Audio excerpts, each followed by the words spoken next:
বিসমিল্লাহির রহমানির রহিম। আসসালামু আলাইকুম।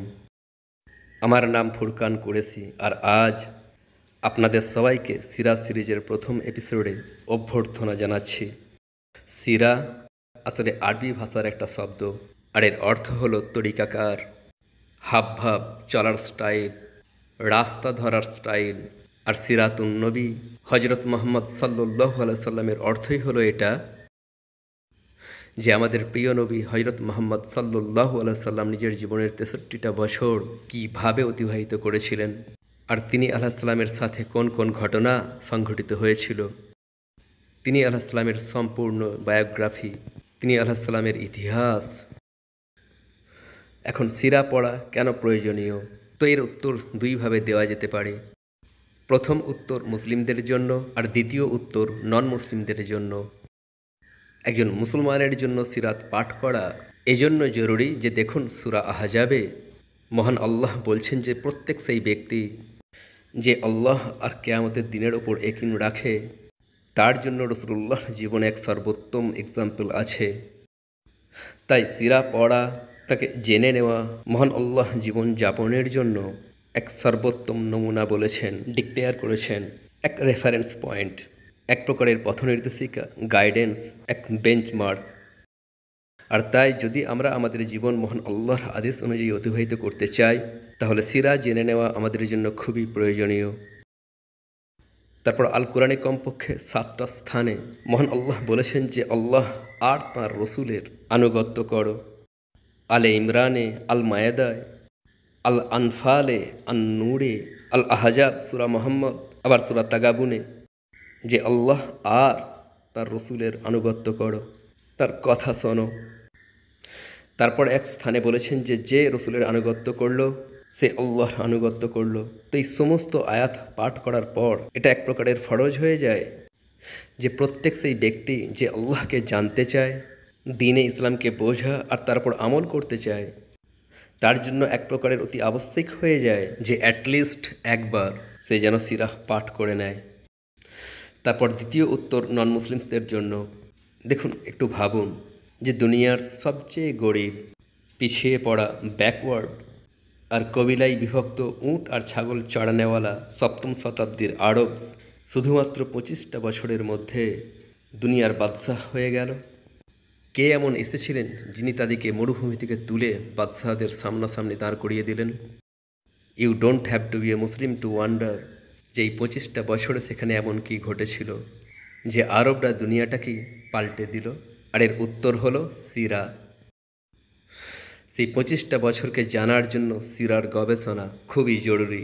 আর এই ছিল কারণ যে আমি প্রয়োজন অনুভব করেছিলাম যে নবী আলাইহিস সালামের সিরার উপর সম্পূর্ণ একটা সিরিজ লঞ্চ করা যাক।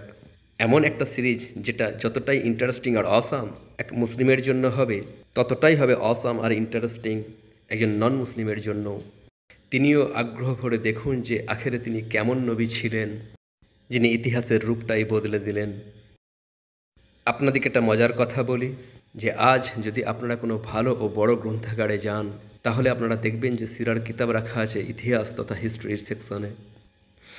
কিন্তু সত্য কথা বলতে কি, সিরা এমন এক জিনিস যা ইতিহাস লেখার স্টাইলটারই জন্ম দিয়েছিল। কারণ সিরাতুন নবী লেখার জন্য মুসলিমরা নব নব ইলম ইনভেন্ট করেছিলেন, এমন সব জ্ঞান যেগুলোর আগে কোনো অস্তিত্বই ছিল না, যেমন উসুলুল হাদিস আর ইসমাউল রিজাল। সিরাতুন নবীর আগে কখনো কোনো জাতি এতটা পরিশ্রম করেনি যে তারা নিজ বুজুর্গদের সঠিক ইতিহাস লিখবে। কিন্তু হাদিস আর রেওয়ায়তের রিসার্চ আর স্ক্রুটিনির জন্য, যাতে করে পরবর্তীতে স্রেফ সত্য কথাই পৌঁছে যায়, মুসলিমরা ইতিহাস লেখার নতুন উসুল ইনভেন্ট করলো। আপনারা কি জানেন কি মুসলিমদের সিরা অথবা ইতিহাস লেখার স্টাইল এতটাই অসম ছিল যে আজ মডার্ন ইউরোপ, নর্থ আফ্রিকার ছোট্ট এক গ্রামে বাস করা এক হিস্টোরিয়ান ইবনে খুলদুনের বিষয়ে বলে যে তিনি ইতিহাস লেখার তরিকা শিখিয়েছিলেন। তাই সত্যি কথা বলতে কি, তো সিরাকে পড়া সমস্ত উলুম পড়ার একটা শুরুয়াত মাত্র। যদি জ্ঞান হয় একটা সমুদ্র, তাহলে সিরা তার কোস্ট। আজ ইনশাল্লাহ একবার আমরা সিরা শুরু করে দিই, তাহলে ধীরে ধীরে প্রত্যেক এপিসোডের সাথে ইলমের সমুদ্র ঢেউয়ের পর ঢেউ নিয়ে আপনাদের সামনে চলে আসবে। আর আপনাদেরকে এই বিউটিফুল সমুদ্রের দিকে নিয়ে যেতে যাচ্ছে ফুরকান কুরেশি ব্লগসের এই সুন্দর উপহার দ্য সিরা সিরিজ। এখন যদি আপনারা সিরাতুন নবীর রীতিমতো শুরু করতে চান, তাহলে সেটার জন্য যেটা খুবই জরুরি, তাহলে আমাদেরকে নবী আলাইহিস সালামের জন্মের প্রায় 100 বছর আগে থেকে শুরু করতে হবে, যাতে করে ধারণা করে নিতে পারেন যে সিরার আগের দুনিয়া কী রূপ ছিল, আর তারপর সে 25 বছর পর তা কী থেকে কী হয়ে গেল। আজ যে জমানাতে আমরা বসবাস করছি তার নাম হলো 21st সেঞ্চুরি, কিন্তু যে শতাব্দীতে সিরাতুন নবীর ঘটনাসমূহ সংঘটিত হয়েছিল সেটা ছিল 7ম শতাব্দী। আর সিরার জন্য এটা খুবই প্রয়োজনীয় যে একবার আপনারা 7ম শতাব্দীতে মজুদ থাকা দুনিয়ার এই নকশাটাকেও দেখে নিন। 7ম শতাব্দীর জমানাতে দুটো বড় দেশ বা এম্পায়ার্স এমন ছিল যেগুলো দুনিয়ার ওপর যথেষ্ট প্রভাব রাখত, দুনিয়াকে ইনফ্লুয়েন্স করতে পারত। প্রথম শক্তি রোমান এম্পায়ার, আর দ্বিতীয় শক্তি পার্সিয়ান এম্পায়ার। এছাড়াও ছিল ইন্ডিয়া, যে দেশ কোনো সুপার পাওয়ার তো ছিল না, তবুও তা অতি অবশ্যই ছিল এক প্রাচীন এম্পায়ার। এখানেও রোমান ও পার্সিয়ান এম্পায়ারের মতো কিতাব মজুদ ছিল প্রাচীন ইতিহাস, সভ্যতা মজুদ ছিল। আমেরিকার কানাডা তো অফিসিয়ালি তখনও আবিষ্কৃত হয়নি, যদিও প্রাচীন রেড ইন্ডিয়ানস কবিলা তখনও সেখানে বসবাস করছিল, কিন্তু সেই যেমনটা আমরা পড়ি না যে 1492-তে কলম্বাস আমেরিকা আবিষ্কার করেছিলেন, তো সেই ইভেন্ট তখনও ঘটেনি। আর যেসব রেড ইন্ডিয়ানস কবিলাগুলো সেখানে বাস করছিল তারাও এতটা শক্তিশালী ছিল না যে দুনিয়াকে ইনফ্লুয়েন্স করতে পারত, আর দুনিয়াও তাদের বিষয়ে এতটা ইলম রাখত না যে তাদের আসলেই কোনো অস্তিত্ব আছে কি না। আর বাকি রইল আফ্রিকা। আফ্রিকা তো প্রায় সবটাই হয় জঙ্গলে পূর্ণ অথবা মরুভূমি, বিশাল বিশাল হাতি, বিষাক্ত সব সাপ, চিতা, সিংহের দুনিয়া, যেখানে এমন সব ঘন জঙ্গল ছিল যেখানে দিনের বেলাতেও সূর্যের আলো জমিন পর্যন্ত পৌঁছাতে পারত না।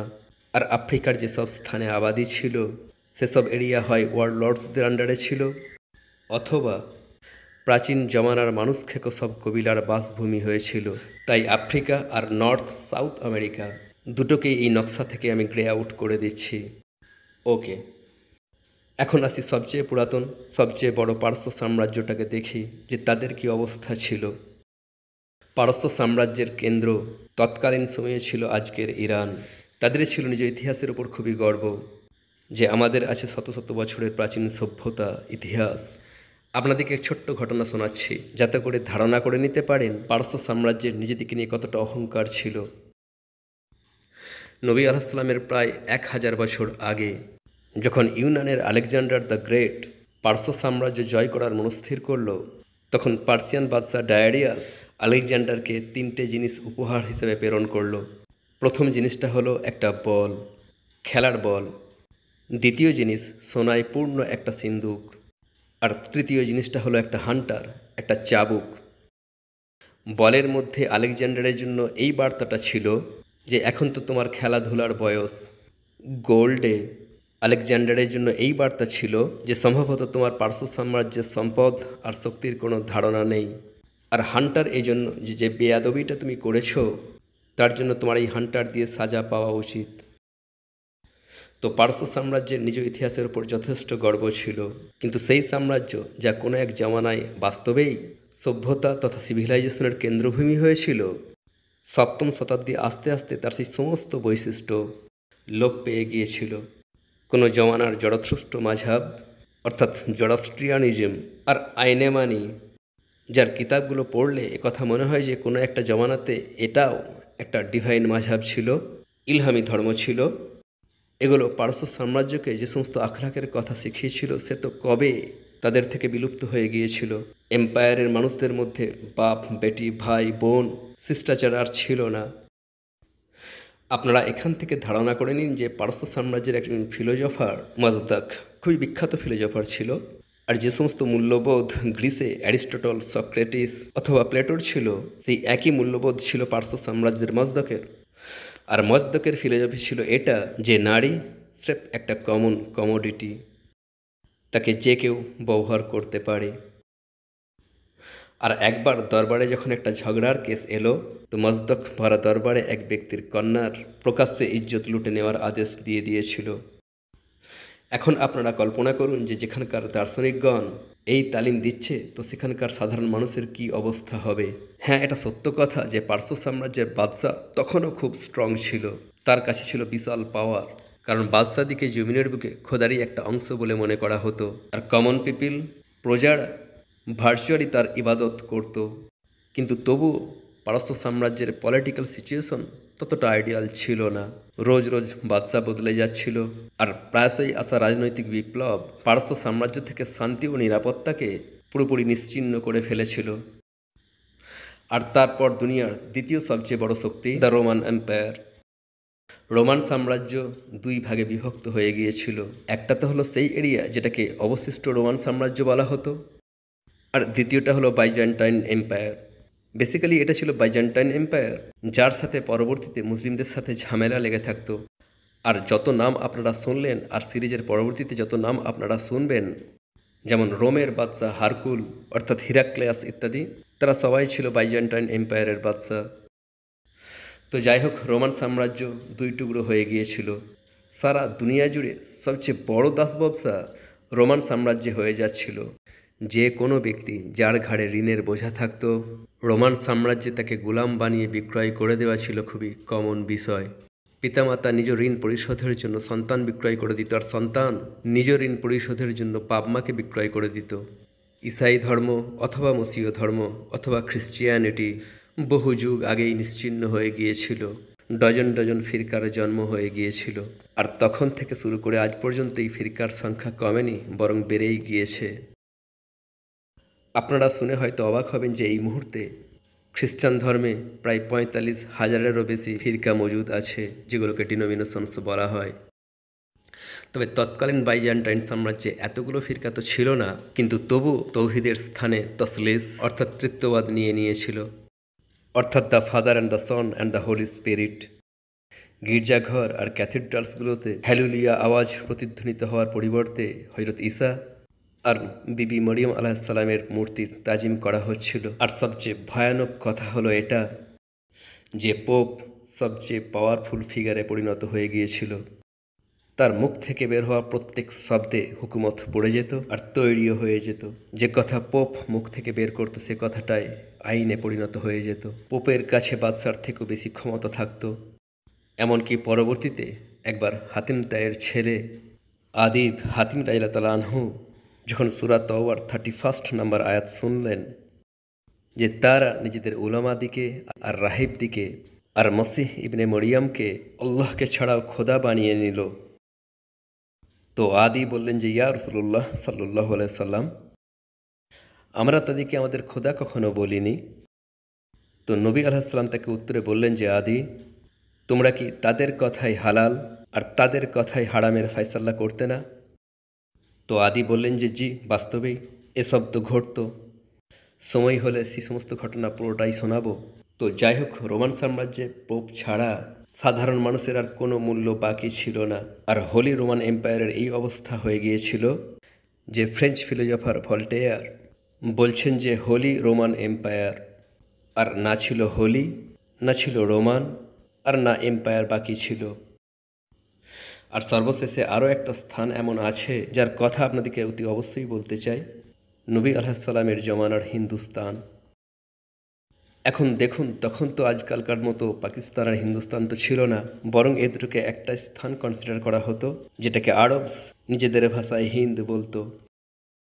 আর তাই for the sake of reference আমিও এটাকে হিন্দ বা হিন্দুস্তানই বলবো। নবী আলাইহিসসালামের থেকে প্রায় 1000 বছর আগে আলেকজান্ডার দ্য গ্রেট যখন হিন্দে এলো, তখন তার সাথে একটা গোটা ফৌজ এসেছিল, যার মধ্যে সেনা ছাড়াও সমস্ত প্রকারের মানুষ ছিল। লড়াকু সৈন্য যোদ্ধা থেকে শুরু করে ইতিহাস রেকর্ড করনেওয়ালা উলামাও, হাসি তামাশা করনেওয়ালা থেকে শুরু করে নাজনেওয়ালাই পর্যন্ত, আর পশু শিকারীও, ভবিষ্যৎ বক্তা থেকে শুরু করে জিওগ্রাফার আর তার লেখকও। আর তখন তারা এখানকার অর্থাৎ হিন্দের বিষয়ে খুবই অসম ইনফরমেশনস রেকর্ড করেছিল। সেই মানুষগুলো প্রথমবার এখানে হাতি দেখেছিল, প্রথমবার মাংকি দেখেছিল, যেগুলোর বিষয়ে তারা আশ্চর্য হয়ে লিখছে যে এগুলো হয়তো মানুষের এমন কোনো একটা কবিলা যারা সম্ভবত কথা বলতে পারে না। এখন আলেকজান্ডার তো এখানকার রাজা পুরুষের সাথে ছিল মেয়ে, যুদ্ধের পর ভয়ানকভাবে আহত হয়ে গিয়েছিল, আর পরবর্তীতে তার সেনার বারংবার আবেদনে সে সারা দুনিয়াকে জয় করার স্বপ্ন নিজের চোখে নিয়েই ফিরে গিয়েছিল। কিন্তু তার বাহিনীর কিছু মানুষ এখানেই আবাদ হয়ে রয়ে গিয়েছিল, আর পরবর্তীতে তারা খুবই অসাম কিছু কিতাব লিখেছিল আর বর্ণনা করেছিল যে কিভাবে আলেকজান্ডারের পর এখানে চন্দ্রগুপ্ত মৌর্য আর অশোকের মতো বাদশাহ বড় বড় আজিমুসান সাম্রাজ্য স্থাপন করেছিলেন। আই নো যে এসব বিষয় আমাদের টপিকের সাথে ততটা রেলিভেন্ট নয়, তবে যেহেতু আমি আর আপনারা আমরা এই উপমহাদেশের পাকিস্তান আর ইন্ডিয়ার মানুষ, তাই ভালো লাগে এটা জেনে যে নবী আলাইহিসসালামের যুগে আমাদের এই এরিয়া তখন ঠিক কেমন ছিল। দেখুন, নবী আলাইহিসসালামের কয়েক শতাব্দী আগে পর্যন্ত হিন্দ ছিল এক বিশাল বড় পাওয়ার, আপনারা এটাকে ছোট্ট একটা এম্পায়ারও বলতে পারেন। আর তখন এখানকার বাদশাহী খুবই শক্তিশালী ছিল। আমি একটা ছোট্ট কাহিনী শোনাতে চাই যে যখন মহারাজা অশোক সেই তাজ পরিধান করলেন যা সমগ্র উপমহাদেশের একজন বাদশাহ পড়তে পারতেন, তো তখন তার সামনে সমস্ত ছোটোখাটো রাজা মহারাজা ঝুঁকে পড়ল। মাইন্ড ইউ, যেই তাজ আজ পর্যন্ত স্রেফ দুজন পড়েছিলেন, আজ পর্যন্ত স্রেফ দুজন মানুষ গোটা ইন্ডিয়ান সাবকন্টিনেন্টের ওপর শাসন করেছিলেন, একজন তো সম্রাট অশোক আর দ্বিতীয় শাহেনশাহ আকবর। তো সম্রাট অশোকের সামনে সমস্ত ছোটোখাটো রাজা মহারাজা ঝুঁকে পড়ল, একমাত্র ব্যতিক্রম ইন্ডিয়ার রাজ্য উড়িষ্যার রাজা। আর তখন অশোক রাগে সম্পূর্ণ শক্তিসহ উড়িষ্যাকে আক্রমণ করে বসলেন। আর তখন নবী আলাইহিসসালামের স্রেফ কয়েক শতাব্দী আগে কলিঙ্গ নামক স্থানে এই যুদ্ধে 2.5 লক্ষের বেশি মানুষ মারা গিয়েছিল। আজও এই সংখ্যা বিশাল বড়, কিন্তু তৎকালীন সময়ে এই সংখ্যা তো সম্ভবত অর্ধেক দুনিয়ার আবাদির সমান ছিল।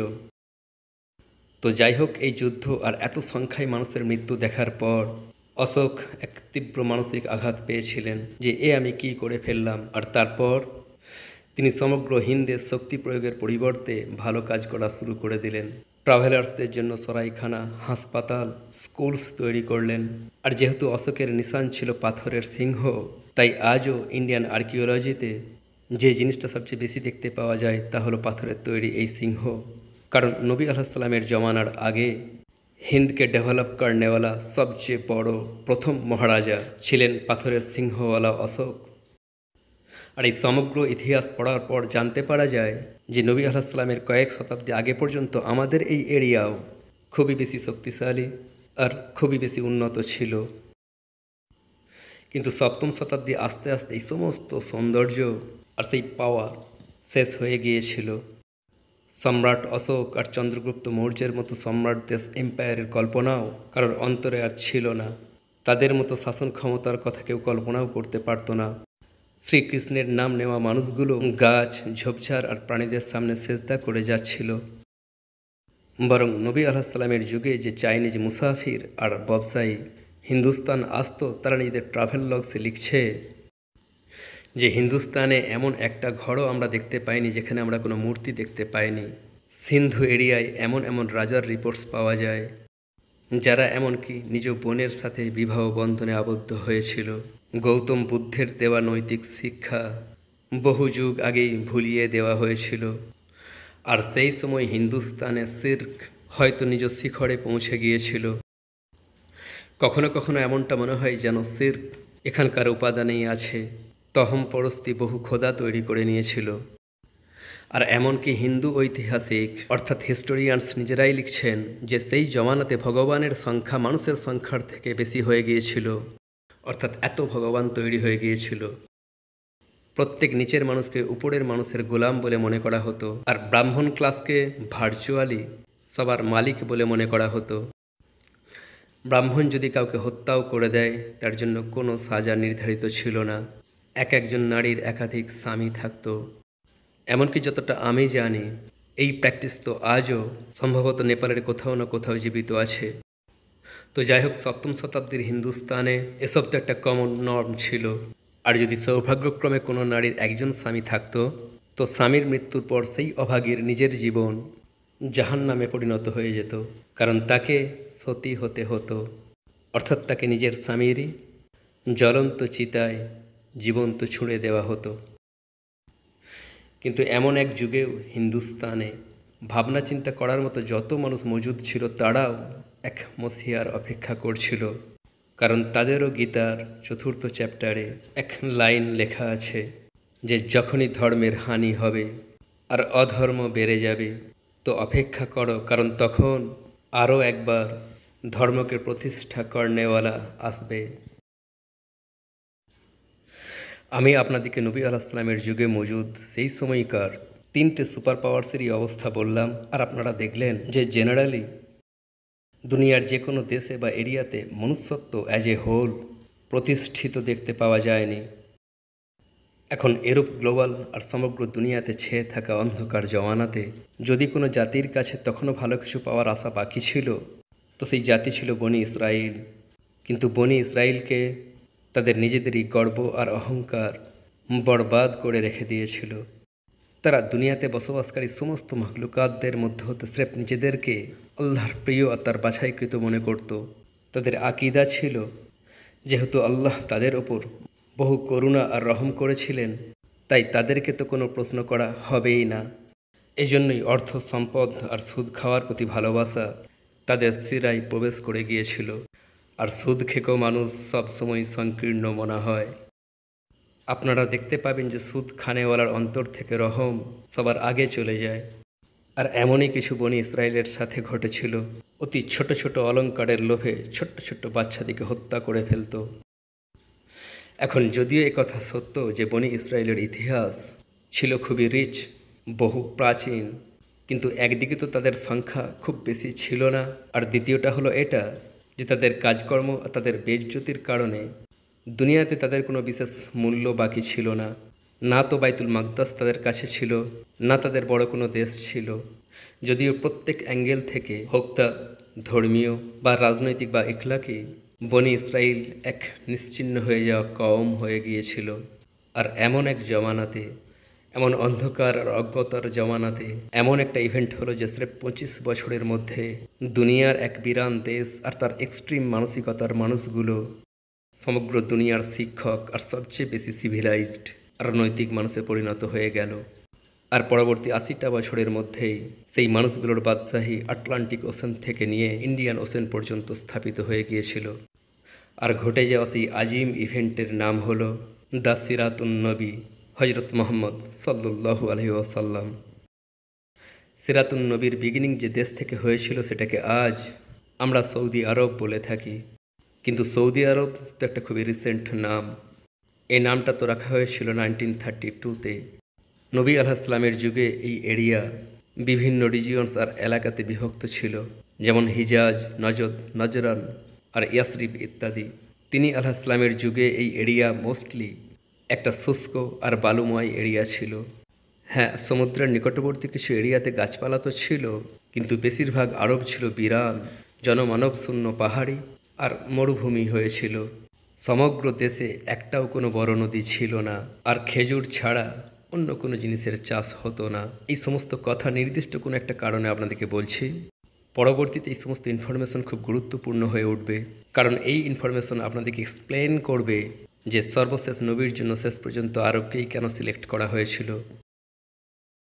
যদি এই জায়গাটাকে আপনারা বুঝে ওঠার চেষ্টা করেন তো তাহলে দেখবেন যে এখানকার ইতিহাস আর মানুষগুলোকে আপনারা 3টে প্রকারে বিভক্ত করতে পারবেন। প্রথম প্রকার আরবে বায়েদা, অর্থাৎ সেই প্রাচীন আরব যা সময়ের সাথে শেষ হয়ে গিয়েছে। কিছুর তো আপনারা স্রেফ নামটুকুই শুনে থাকবেন, যেমন কওমে আদ, কওমে সামুদ, আমালিক আর জাদুলিস ইত্যাদি, কিন্তু আর সেই সমস্ত মানুষদের কোনো নামও নিশানা বাকি ছিল না। হ্যাঁ, আর্কিওলজিতে তাদের প্রমাণ তো পাওয়া যায়, যেমন আপনাদের মধ্যে যারা সৌদি আরবে থাকেন অথবা কখনো গিয়েছেন তারা হয়তো কখনো এই পাহাড়ের ছবি অথবা এটাকে চোখের সামনে অতি অবশ্যই দেখেছেন। মাদাইনে সালেহ, যেটা খুবই বিখ্যাত। কোনো এক জমানায় এগুলো সামুদ জাতির মহল ছিল।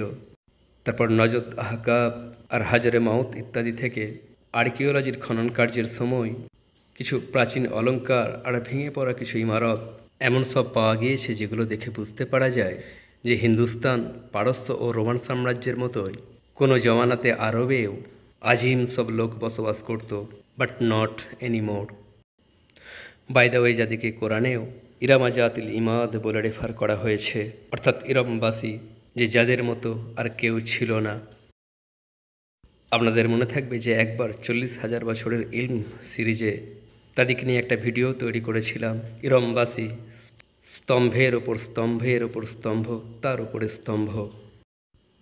তারপর দ্বিতীয় প্রকার আরবে আরবা, তারা ছিল সেই সব বাসিন্দা যারা ছিল আরবে বসবাসকারী জীবন্ত মানুষ, আর তারা তখন সেখানে বাস করত যখন ইব্রাহিম আলাইসাল্লাম মক্কায় এসেছিলেন।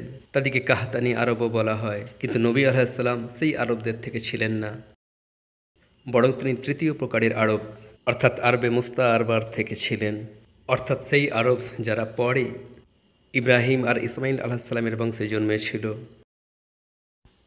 আমি জানি এসব একটু কঠিন নাম, কিন্তু এগুলোকে জানা খুবই জরুরি, কারণ এভাবেই আপনারা নবী আলাইসাল্লামের লিনিয়েজ জানতে পেরে যাবেন। আর এমনিতেই এখন আমরা সিরাতুন নবী ইটসেলফ শুরু হওয়ার প্রায় কাছাকাছি চলে এসেছি, যখন হযরত নূহ আলাইহিসসালামের প্লাবন এসেছিল আর সমগ্র দুনিয়া তাতে ডুবে গিয়েছিল। আর মজার কথা হলো, এই সিরিজের আগেই এইমাত্র আমি নূহ আলাইহিসসালামের প্লাবন টপিকটাই কভার করলাম। তো প্লাবন শেষ হওয়ার পর নূহ আলাইহিসসালামের ছেলেরা দুনিয়ার বিভিন্ন ডিরেকশনে চলে গেল, যাতে করে আবারও একবার এই দুনিয়ার আবাদি বাড়তে পারে। আর তখন সেই ভিডিওর শেষে আপনারা কমেন্টসে একটা প্রশ্ন খুব বেশি করেছিলেন যে ছেলেরা কিভাবে জনসংখ্যা বাড়িয়েছিল। স্রেফ ছেলেরাই ছিল না, তাদের স্ত্রীরাও তাদের সাথেই ছিল। Book of Jubilees, the book of ইনকের সাথে গুহাতে দাফন হওয়া অবস্থায় পাওয়া গিয়েছিল। তাতে 3 ছেলেরই 3 জন স্ত্রীর নাম পাওয়া যায়, যদিও একটু কঠিন নাম, but if you want to know. সামের বিবির নাম ছিল সিদাক্ত আলিবাব, হামের বিবির নাম ছিল না আল তামাহুক, আর ইয়াফিসের বিবির নাম ছিল আদা তানাসিস। তো প্লাবনের পর নূহ আলাইহিসসালামের 3 জন ছেলেই নিজ নিজ ফ্যামিলি সহ দুনিয়ার ভিন্ন ভিন্ন ডিরেকশনসে গিয়ে আবাদ হয়ে গেল। আর আরবের দিকে আসা ছেলের নাম ছিল সাম, আর সামের বংশ থেকে পরবর্তীতে আরবের জন্ম হলো। এটা তো স্পষ্ট যে এর মাঝে বহু শতাব্দী অতিবাহিত হয়ে গেল। সমস্ত ঘটনা মেবি 2-3 হাজার বছর জুড়ে হয়েছে। ভিন্ন ভিন্ন কবিরা অস্তিত্বে এসে গেল, যেগুলোর মধ্যে একটা কবিলার নাম ছিল বনু জুরহাম। এই কবিলার নাম আপনারা মনে রাখবেন। এখন এটা ছিল সেই সময় যখন ইব্রাহিম আলাইহিসসালাম প্রথমবার মক্কায় এলেন। সেসব খুবই বিখ্যাত ডিটেলস, কিন্তু আমি সেই ডিটেলসে যাচ্ছি না, তা না হলে এই ভিডিও খুব লম্বা হয়ে যাবে। তাই আমি অ্যাজিউম করছি যে আপনারা আমার 40,000 বছরের জ্ঞান সিরিজের 9th আর 10th চ্যাপ্টার দেখেছেন, যা হযরত ইব্রাহিম আলাইহিসসালামের বিষয়ে, যে তিনি আরবে কিভাবে এলেন, আর তাঁর সাথে বিবি হাজেরা আলাইহিসসালাম আর ছোট্ট বাচ্চা হযরত ইসমাইল আলাইহিসসালাম ছিলেন। ইব্রাহিম আলাইহিসসালাম নিজের এই ছোট্ট ফ্যামিলি সহ মক্কায় পৌঁছালেন। আর তখন কাবা তো ওখানে ছিল না, শুধুমাত্র টিলার মতো উচ্চ একটা জমিন ছিল। এটা তো আপনারা জানেন যে কাবা তো পরে সূরা বাকারা অনুযায়ী ইব্রাহিম আর ইসমাইল আলাইহিসসালাম দুজনে মিলে তৈরি করেছিলেন। তো যাই হোক, ইব্রাহিম আলাইহিসসালাম বিবি হাজেরা আর ইসমাইল আলাইহিসসালামকে এই মক্কার নির্জন এরিয়াতে ছেড়ে দিলেন। কেন ত্যাগ করলেন সেসব ডিটেলস আপনারা যে কোনো কিতাবুল আম্বিয়ার মধ্যে পেয়ে যাবেন। সাথে অল্প কিছু খেজুর আর পানি দিয়ে দিলেন, কারণ দেওয়ার মতো তো আর কিছু ছিলও না, আর এই মালপত্র কয়েকদিনের মধ্যেই শেষ হয়ে গেল। তো তারপর জিবরাইল আলাইহিসসালাম এলেন আর জমিনের উপর তিনি নিজ পায়ে আঘাত করলেন। তো জমিন থেকে পানি বের হয়ে এলো, যা আজও বের হয়ে আসছে, আর সেই পানির নাম হলো আবে জমজম। আই নো যে আপনারা সবাই ভাবছেন যে আমরা শৈশব থেকে এই কথাই শুনেছি যে হযরত ইসমাইল আলাইহিসসালাম জমিনের ওপর পা মেরেছিলেন, তখন আবে জমজম বের হয়েছিল, কিন্তু জমজমের বিষয়ে সমস্ত হাদিসে হযরত জিবরাইল আলাইহিসসালামের নাম লেখা আছে, যে ইট ওয়াজ জিবরাইল। রেফারেন্সেস ইনশাআল্লাহ আমি স্ক্রিনের ওপর লিখে দেব। তো যাই হোক, জিবরাইল আলাইহিসসালাম জমিনের ওপর পা মারলেন, তো তাতে পানি বের হয়ে এলো, আর সেই সময় এই পানি কোনো চশমার মতো উদলে উদলে বের হচ্ছিল। আর একবার তো নবী আলাইহিসসালাম একথা বলেও ছিলেন যে বিবি হাজেরা পানির চারদিকে মাটি দিয়ে তাকে রোখার চেষ্টা করেছিলেন। তিনি আলাইহিসসালাম বলেছিলেন যে আল্লাহ তার উপর রহম করুন, যদি তিনি তাকে রোখার চেষ্টা না করতেন তাহলে জমজম আজও কোনো শক্তিশালী নদীর মতো প্রবাহিত হয়ে যেত। এখন যখন জমজম বের হয়ে এলো আর বিবি হাজেরা আর ইসমাইল আলাইহিসসালাম পানির পাশে এখানে সেটেল ডাউন হয়ে গেলেন, তো কিছু বছর পর ওখান দিয়ে সেই কবিলায় যাচ্ছিল যাদের নাম এইমাত্র আমি আপনাদেরকে বললাম, বনু জুরহাম। যখন তারা দেখলো যে এখানে পানির তো যথেষ্ট উৎস আছে, তখন তারা বিবি হাজেরার কাছে আবেদন করলো যে তিনি যেন তাদেরকেও এই পানির পাশেই থাকার অনুমতি দিয়ে দেন, যা বিবি হাজেরা তাদেরকে দিয়েও দিলেন। এখন এই পয়েন্ট পর্যন্ত হজরত ইব্রাহিম আলাইহিসসালাম, বিবি হাজেরা আলাইহিসসালাম আর ইসমাইল আলাইহিসসালামের ল্যাঙ্গুয়েজ আরবি ছিল না, কারণ তারা তো মাইগ্রেট হয়ে মক্কায় এসেছিলেন। কিন্তু যখন বনু জুরহামও এখানে সেটেলড হয়ে গেল, তখন ইসমাইল আলাইহিসসালাম তাদের থেকে আরবি শিখলেন, আর পরবর্তীতে বনু জুরহাম গোত্রের এক কন্যার সাথে তার বিয়ে হলো, আর এভাবেই সেই বংশের জন্ম হওয়া শুরু হলো, যাতে পরবর্তীতে গিয়ে নবী আলাইহিসসালাম আগমন করলেন। হযরত ইসমাইল আলাইহিসসালামের বংশে তারপর 12 জন ছেলের জন্ম হলো, আর অবভিয়াসলি তার পরিবারে তখন আরবি ভাষায় বলা হচ্ছিল। আর মাশাআল্লাহ, এটা এত বড় একটা পরিবারে পরিণত হয়েছিল যে তখন শুধুমাত্র মক্কাতে কুলাচ্ছিল না, তাই কোনো পরিবার ওই দিকে চলে গেল তো কোনো পরিবার এই দিকে। কিন্তু তার একজন ছেলে আদনান নিজ পরিবারের সাথে সব সময় মক্কার কাছেই থেকে গেল। আর এই ছিল সেই আদনান যার বিষয়ে একবার হজরত আয়েশা রাদিয়াল্লাহু তাআলা আনহা বলেছিলেন যে আদনান পর্যন্ত বংশ ঠিক ঠিক জানতে পারা যায়। এমনকি তারিখুল উমুম ওয়াল মুলুকেতে এক রওয়ায়াত আছে যে নবী আলাইহিসসালাম যখনই নিজের সিলসিলা এ নসব বর্ণনা করতেন তো সবসময় আদনান পর্যন্ত বলতেন, তার নাম পর্যন্ত পৌঁছে থেমে যেতেন। তারপর আদনানের পরিবার থেকে আরও অনেক কবিলার সৃষ্টি হলো, যাদের মধ্যে একজন ব্যক্তি ছিল নদর, যার উপনাম ছিল কুরাইশ। আর কুরাইশ লকব সে এজন্য পেয়েছিল কারণ কুরাইশ শব্দের অর্থ হলো একটা স্থানে সমবেত হওয়া, আর নদর নিজের সমস্ত ভাইকে একটা স্থানে অর্থাৎ মক্কাতে সমবেত করেছিল। তারপর কুরাইশ থেকেও আরও অনেক কবিলার সৃষ্টি হলো, যেগুলোর মধ্যে একজন ব্যক্তির নাম ছিল আব্দ মুনাফ, আর আব্দ মুনাফের 4 ছেলে ছিল, যাদের মধ্যে 2 জনের নাম আমি চাই আপনারা মনে রাখুন। এক ছেলের নাম মুত্তালিব আর অপর ছেলের নাম হাসিম, কারণ এই 2 নাম থেকেই তারপর সিরাতুন নবীর রীতিমতো শুরু হয়। এই লিনিয়েজ ছাড়াও আদনানের সমস্ত সন্তান মক্কা থেকে বের হয়ে এদিক ওদিক চলে গেল, আর মক্কার নিকটে স্রেফ কুরাইশ কবিলায় আবাদ রয়ে গেল। এখন যদিও কুরাইশ কবিলা সবাই নিজেদের মধ্যে কাজিনস ছিল, কিন্তু তবুও তাদের মধ্যে সবসময় নিজেদের মধ্যে তীব্র লড়াই চলতেই থাকতো।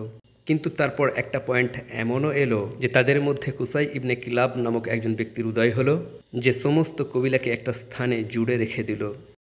কুসাই ইবনে কিলাবের বিষয়ে আমি আপনাদেরকে এজন্য বলছি কারণ পরবর্তীতে এর নাম আপনারা প্রায়শই শুনবেন। আর তার কারণ কুসাই কুরাইশদের মধ্যে তাকে খুব বড় অথরিটি বলে মনে করা হতো, আর মক্কার কাফেররা নবী আলাইহিসসালামকে কুসাইয়ের নাম নিয়ে চ্যালেঞ্জ করত, বলতো মোহাম্মদ যদি আপনি নবী হন তো কুসাইকে জীবিত করুন, কারণ যদি সে বলে যে আপনি একজন নবী তাহলে তখন আমরা আপনার কথা মেনে নেব। তো যাই হোক, সেসব ডিটেলস পরবর্তীতে সামনে আসবে, কারণ কুসাই সমস্ত কবিলা তাদের কাজিনসদিকে নিজেদের মধ্যে ইউনাইটেড করে দিল। আর এই মহান ইউনিটি থেকে এই উপকারটা হলো যে মক্কা আর কাবার কাস্টডি আরও একবার কুরাইশের কাছে চলে এলো, তারা কাবার কেয়ারটেকার্স হয়ে গেল। কুসাই কাবার মেরামতি করালো, নিজের জন্য এক বিরাট বড় মহল তৈরি করালো, যেটার একটা কামরায় কুরাইশদের সমস্ত বড় বড় সর্দার সমবেত হতো, সমস্ত বড় বড় ডিসিশনস নেওয়া হতো। আর এই কামরার নাম ছিল দারুন নদবা। সেখানেই এই ডিসিশন নেওয়া হলো যে হাজিদিকে 3 দিন পর্যন্ত খাদ্য দান করা হবে, আর এটা হবে কুরাইশদের দায়িত্ব। যুদ্ধে যাওয়ার পার্টিজের ঝান্ডা অর্থাৎ লিবা কুসাই নিজে বাঁধত। হিজাবত অর্থাৎ খানা কাবার চাবির কাস্টডি এই কুসাইয়ের কাছেই ছিল, সেই কাবার দরজা খুলত আর তারপর বন্ধ করত। কুসাই ছিল কুরাইশের বিরাট বড় সর্দার, আর তার কাছে এমন 5টা পদ ছিল যেগুলো আর কারোর কাছেই ছিল না। দারুন নদবার প্রেসিডেন্সি, খানা কাবার হিজাবত অর্থাৎ কাস্টডি, রিফাদা আর সিকায়ত অর্থাৎ হাজিদিকে খাদ্য আর পানি দেওয়ার ম্যানেজমেন্ট, আর লিবা অর্থাৎ পতাকা উত্তোলন করার পদ। এগুলো স্রেফ কুসাইয়ের কাছে ছিল, আর পরবর্তীতে এই সমস্ত পদ আব্দুল মুত্তালিবের কাছে চলে এলো, আর যিনি পরবর্তীতে নবী আলাইহিসসালামের দাদই পরিণত হয়েছিলেন। এখন একটু আগেই আমি আপনাদেরকে বলেছিলাম যে 2টো নাম আপনাদেরকে মনে রাখতে হবে, একটা তো হাসিম আর দ্বিতীয়টা মুত্তালিব। নবী আলাইহিসসালামের খানওয়াদা অর্থাৎ তিনি আলাইহিসসালামের পূর্বপুরুষদের সিলসিলা বিখ্যাত হচ্ছে হাসিম থেকে। সেই কালাম হয়তো শুনেওছেন कि हाशमी मुत्तलबी है फ़ख्र उम्मी भी है। হাসিম আর মুত্তালিব তারা ছিলেন একে অপরের ভাই। হাসিম ছিলেন একজন ধনী ব্যক্তি, তার কাছে ছিল হাজিদিকে খাদ্যদান আর পানি পান করানোর দায়িত্ব, আর তিনি উদার চিত্তে মানুষকে খাদ্য দান করতেন। ইনফ্যাক্ট হাসিম শব্দের অর্থই হলো ভাঙনেওয়ালা, স্তূপ করনেওয়ালা, বিশেষ করে রুটিকে। আর ইতিহাসের কিতাবে লেখা আছে যে এটা ছিল হাসিমের এক বিশেষত্ব, যে যখন তিনি হাজিদের জন্য খাদ্যের ব্যবস্থা করতেন তো তখন তিনি গোস্তের তরকারিতে রুটি ভিজিয়ে ছিঁড়ে ছিঁড়ে মানুষকে বিতরণ করতেন, আর এভাবেই তিনি তার নামের বাস্তব রূপ হয়ে গেলেন। তো যাই হোক, একবার ব্যবসায়িক প্রয়োজনে হাসিম সামের দিকে গেলেন। তো রাস্তায় মদিনাও পড়তো, তিনি সেখানে কিছুদিন থাকলেন। আর তখন সেখানকার একজন নারী সালমা বিনতে আমরকে বিয়ে করলেন, আর ভাবলেন যে ফিরে আসার সময় সালমাকে মক্কা নিয়ে যাব। কিন্তু যখন তিনি সামে পৌঁছালেন তো পৌঁছে সেখানেই তার মৃত্যু হয়ে গেল। এই ঘটনার পর বহু মাস অতিবাহিত হয়ে গেল, আর পিছনে মদিনাতে সালমার এক খুবই সুন্দর সন্তানের জন্ম হলো, যার সাথে এক অদ্ভুত ঘটনা ঘটেছিল। আর তা হলো এটা যে সেই বাচ্চার মাথায় অল্প অল্প সাদা চুল ছিল। তাই ঘরের মানুষগুলো ভালোবেসে এই বাচ্চাকে সাইবা সাইবা বলা শুরু করলো, যেটা বেসিক্যালি একটা গাছের নাম যার ডালপালা হয় সাদা রঙের। এই বাচ্চা কয়েক বছর পর্যন্ত নিজের মায়ের সাথে মদিনাতেই থেকে গেল। আর সেখানে পিছনে মক্কাতে এই বাচ্চার পিতা অর্থাৎ হাসিমের ফ্যামিলি এই বাচ্চার অস্তিত্বের কোনো কথাই জানতো না। কিন্তু কোনোভাবে হাসিমের ভাই মুত্তালিব এই বাচ্চার অস্তিত্বের কথা জানতে পারলেন, আর তিনি এই বাচ্চাকে সংগ্রহ করার জন্য মদিনাতে পৌঁছে গেলেন। কিন্তু যখন তিনি তাকে দেখলেন তো ডুকুরে ডুকুরে কাঁদতে শুরু করলেন যে এ তো আমার মৃত ভাইয়ের নিদর্শন। আর সালমার কাছে অনুমতি চাইলেন যে আমি কি এই বাচ্চাকে আমার সাথে মক্কায় নিয়ে যেতে পারি। কিন্তু সালমা ছিলেন একজন মা, কিভাবে তিনি অতি সহজে অনুমতি দিতে পারেন। কিন্তু মুত্তালিব তাকে আশ্বস্ত করলেন যে মক্কাতে এই বাচ্চাকে অতি ইজ্জতের সাথে লালন পালন করা হবে ও সর্দারদের মাঝে লালিত পালিত হবে। আর এভাবেই আল্লাহর হারম আর এক উজ্জ্বল ভবিষ্যতের কথা ভেবে সালমা মুত্তালিবকে সেই বাচ্চা নিয়ে যাওয়ার অনুমতি দিয়ে দিলেন। আর যখন এই মানুষগুলো মক্কায় পৌঁছালেন তো তখন লোকেরা ভাবলো যে এই বাচ্চা সম্ভবত মুত্তালিবের নতুন গুলাম, আর তাই তারা সাইবাকে আব্দুল মুত্তালিব বলা শুরু করে দিল, অর্থাৎ মুত্তালিবের গুলাম বা মুত্তালিবের দাস। যদিও মুত্তালিব তাদেরকে বহুবার বোঝানোর চেষ্টা করলেন যে ও আমার গুলাম নয়, ও আমার ভাইয়ের ছেলে, তবু সারা জীবনের মতো সাইবার নাম আব্দুল মুত্তালিব হয়ে গেল। আর তারপর এই ছিলেন সেই আব্দুল মুত্তালিব যিনি পরবর্তীতে নবী আলাইহিসসালামের দাদা হয়েছিলেন। এখান পর্যন্ত আমি আপনাদেরকে যা কিছু ইনফরমেশন দিয়েছি সেসবের একটা রিজন ছিল।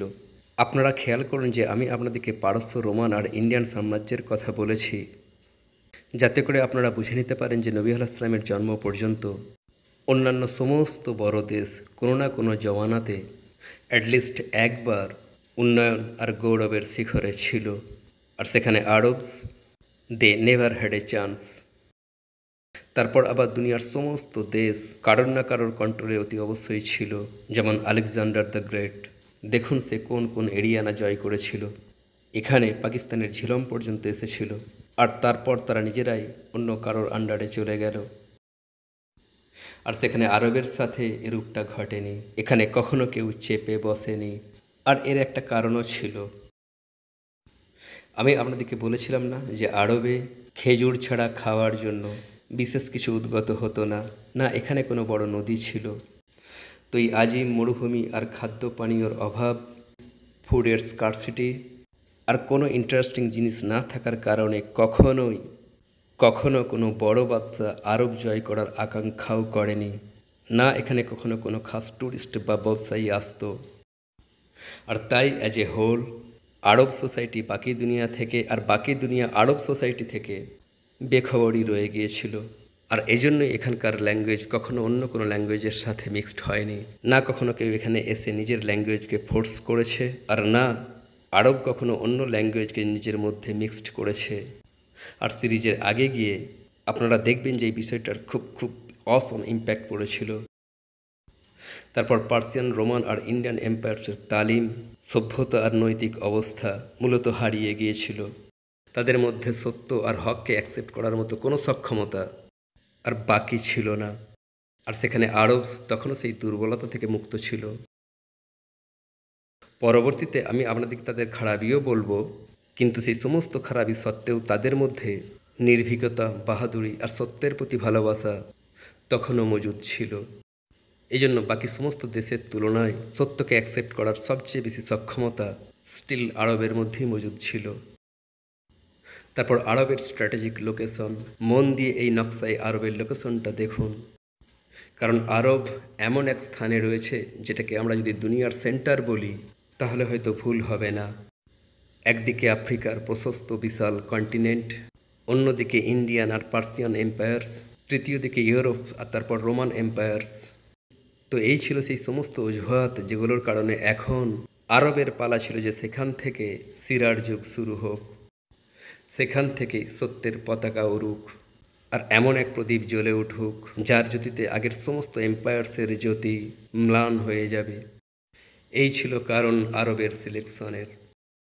এখন আমরা সিরাতুন নবীর পুরোপুরি কাছে পৌঁছে গিয়েছি, কিন্তু এটা ভাববেন না যে সিরার যুগ খুবই আইডিয়াল আর বিউটিফুল অবস্থায় শুরু হয়েছিল। যখন আমি আরবের ইন্টারনাল অবস্থার কথা বলবো তখন আপনারা আরও অবাক হয়ে যাবেন যে আরবে এতটা বর্বরতা মজুদ ছিল। আর একবার যখন আপনারা দেখে নেবেন যে আরব সমাজে এক্স্যাক্টলি কী চলছিল, তখন আপনাদের কাছে সিরার 25টা বছর কোনোভাবেই কোনো মজেজার কম বলে মনে হবে না। কারণ আসলেই কি 25 বছরের মধ্যে এত খারাপ অবস্থা 180 ডিগ্রি পর্যন্ত বদলে গেল? সিরাতুন নবীর কাহিনী তো আমি আপনাদেরকে ইনশাল্লাহ পুরো 63 বছরের শোনাবো, কিন্তু সেটা যেটা দুনিয়া বদলে দেওয়ার পিরিয়ড, সেই ছোট্ট উইন্ডো অর্থাৎ নবুয়তের ঘোষণা থেকে শুরু করে নবী আলাইহিস সালামের ওফাত পর্যন্ত, সেটা স্রেফ 25 বছরের। আর যখন আপনারা এই 25 বছরের কথা শুনবেন তখন আপনারা বলে উঠবেন যে হাসা আল্লাহ, এই মুজেজা আসলেই স্রেফ তিনিই করতে পারেন যাকে আল্লাহ প্রেরণ করেছেন। আজকের সেশনে আমি আপনাদেরকে সিরাতুন নবী সাল্লাল্লাহু আলাইহি সাল্লামের স্রেফ কয়েক শতাব্দী আগের দুনিয়ার কথা বলেছি, কিন্তু এখন এরপর থেকে সিরার সেই অংশ শুরু হতে যাচ্ছে যে অংশটা নবী আলাইহিস সালামের জন্মের স্রেফ কিছু সময় আগের, তখনকার অবস্থার বিষয়ে, যখন নবী আলাইহিস সালামের জন্মের সময়টা খুব নিকটে চলে এসেছিল।